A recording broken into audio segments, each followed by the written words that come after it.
حسد کرنے والی کے لیے یہی سزا کافی ہے کہ جب تم خوش ہوتے ہو تو وہ اداس ہو جاتا ہے۔ اطمینانی قلب چاہتے ہو تو حسد سے دور رہو۔ حسد کرنے والا موت سے پہلے ہی مر جاتا ہے۔ ان لوگوں سے رشک و حسد مت کرو جن کے پاس تم سے زیادہ علم ہے، بلکہ ان پر رحم کرو جن کے پاس تم سے کم علم ہے۔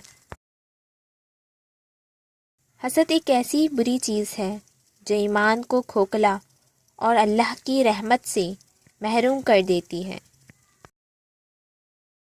فساد قلب کا باعث یہ 4 چیزیں ہیں: دنیا کی امیدی، عبادت میں جلد بازی، حسد، تکبر۔